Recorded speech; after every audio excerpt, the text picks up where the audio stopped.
નમસ્કાર ખેડૂત ભાઈઓ, જય કિસાન, જય ભારત।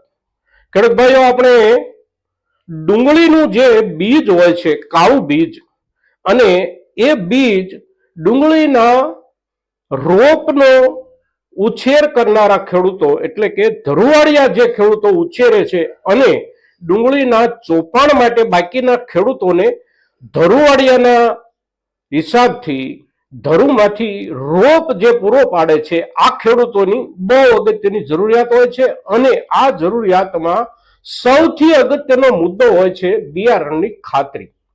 બિયારણ ક્યાં પાકેલું છે, કઈ જાત વાવેલી હતી અને કેટલો સમય એના પરથી પસાર થયો છે। બીજ પાક્યા પછી જો એ વર્ષ પૂરું થઈ જાય ત્યાર પછી એ બીજમાંથી સારી ડુંગળી તૈયાર થઈ શકતી નથી।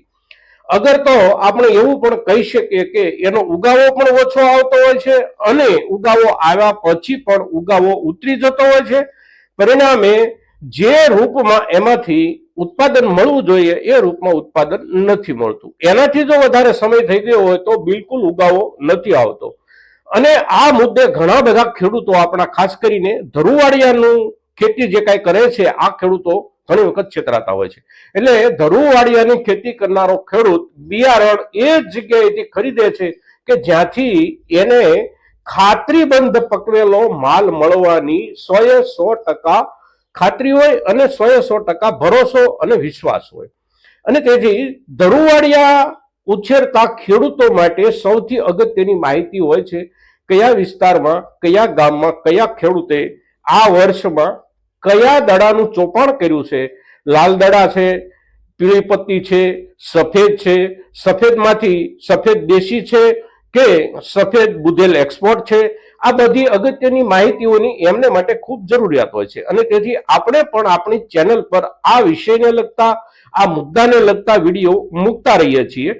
આપણે ગયા મહિનામાં એટલે કે નવેમ્બર મહિનાની 24 તારીખે આ સંબંધી એક વિડીયો આપણી ચેનલ પર અપલોડ કર્યો હતો અને એ જે વિડીયો આપણે અપલોડ કર્યો એ વિડીયોમાં આપણે જે ખેતરની અંદર સફેદ ડુંગળીના દડા, સફેદ એટલે કે બુધેલ એક્સપોર્ટ સફેદના દડાનું જ્યાં ચોપાણ થઈ રહ્યું હતું એનું નિદર્શન આપણે બતાવ્યું હતું। અને એ દિવસ હતો તારીખ 24 નવેમ્બર એટલે કે નવેમ્બર મહિનાના 7 દિવસ। અને ત્યાર પછી આજે આપણે ડિસેમ્બર મહિનાની 7 તારીખમાં છીએ એટલે 6 દિવસ વીત્યા છે આ મહિનાના। એટલે 13 દિવસ પછી એ દિવસે જે દડા ચોપાણા છે એ ચોપેલા દડાની જે સ્થિતિ છે, અત્યારે એનો જે ઉગાવો આવ્યો છે એના વિડીયો અને એના ફોટો જે તે ખેતરના ખેડૂત માલિકે આપણને મોકલ્યા છે। એટલે આપણે આના ઉપર ફરી એક વખત વિડીયો એટલા માટે બનાવી રહ્યા છીએ કે આ જે ખેડૂત વાવેતર કર્યું છે એ ખેડૂત છેલ્લા 5 થી 6 વર્ષથી સતત અને સળંગ ડુંગળીના બીજનું વાવેતર કરે છે અને જે કાંઈ એનું ઉત્પાદન થાય છે એ ઉત્પાદન ધરુવાળિયા ઉછેરતા ખેડૂતો એમની પાસેથી એક વિશ્વાસ અને એક ભરોસાના હિસાબથી લઈ જાય છે।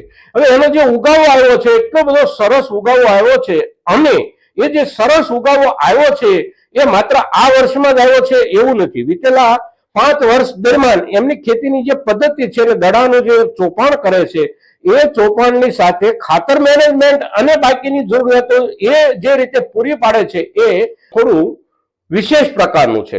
ડુંગળીના દડાનું ચોપાણ એ ખેડૂત જે કરે છે એ ખેડૂત, એમનું ગામ છે ઉમરાળા, ભાવનગર જિલ્લાનો એક તાલુકા ઉમરાળા અને ઉમરાળા તાલુકાનું તાલુકા મથક ઉમરાળા। ખેડૂતનું નામ છે અમિતભાઈ ભીકડિયા અને કેતનભાઈ ભીકડિયા।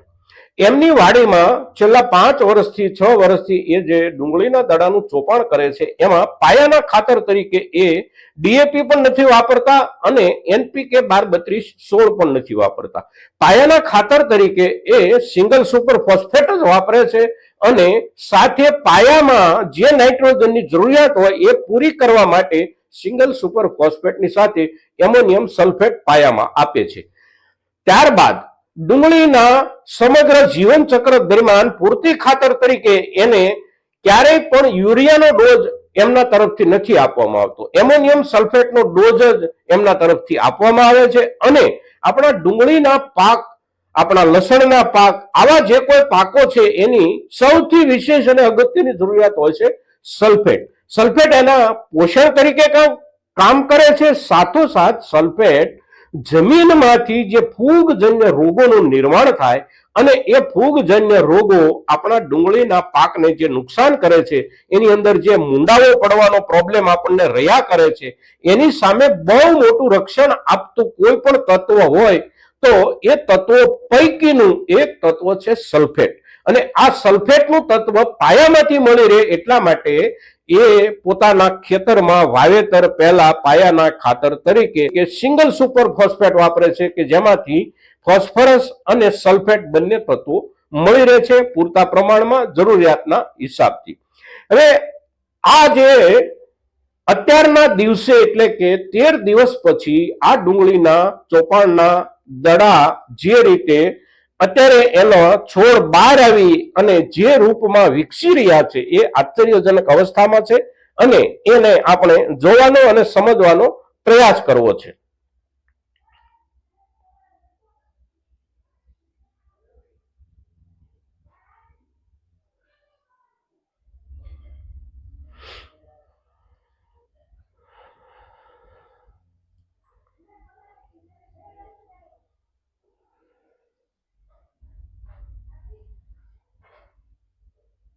મોટા ભાગે ડુંગળીના દડાનું ચોપાણ થાય એટલે ચોપાણ થયા પછી એને તરત જો પિયત મળી જાય એટલે કે બીજા દિવસે એને જો પિયત મળી જાય તો ત્યાર પછી લગભગ એકાદ અઠવાડિયે દરેક ડુંગળીના દડામાંથી આ પ્રકારે ફૂટ બહાર આવી જતી હોય છે.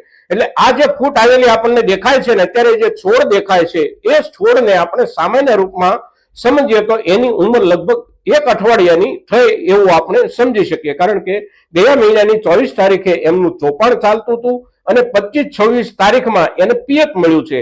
અને ત્યાર પછીના દિવસો ગયા મહિનાના જે 5 દિવસ ગયા એ અને આ મહિનાના જે 6 દિવસ ગયા એ દરમિયાન એનો ઉગાવો આવ્યા પછી અત્યારે એને આપણે અઠવાડિયાનો ઉગાવો ગણી શકીએ અને અઠવાડિયા દરમિયાનનો એનો જે ઉગાવાનો અને વિકાસનો જે કાંઈ દેખાવ અત્યારે આપણને જોવા મળી રહ્યો છે એ સરસ મજાનો છે મિત્રો. તો ડુંગળીના પાકમાં ખાસ કરીને દડાના ચોપાણ અને કાળા બીજના ઉત્પાદન સાથે જોડાયેલા ખેડૂતો જે કાળજીથી ખેતી કરી રહ્યા હોય છે અને એ કાળજીના પરિણામે એમને બીજના વેચાણમાંથી જે આર્થિક લાભ થઈ રહ્યો હોય છે એ ખૂબ અગત્યનો હોય છે, બહુ સારો હોય છે અને બાકીના તમામ પાકોની સરખામણીમાં આ પાકમાં વિશેષ લાભ ખેડૂતોને મળતો હોય છે. તો આજના દિવસે દરેક દર્શક મિત્રોને માત્ર આ એક નિદર્શન જે આપણે પાછળના સમયમાં બતાવ્યું હતું એનું જે પરિણામ અત્યારે દેખાઈ રહ્યું છે એ પરિણામ સૌ દર્શકો સુધી પહોંચાડવાનો અમારો આ પ્રયાસ હતો. તો આ પ્રયાસને મહત્તમ ખેડૂતો સુધી આપ સૌ પહોંચાડશો એવી અપેક્ષા સાથે જય કિસાન, જય ભારત.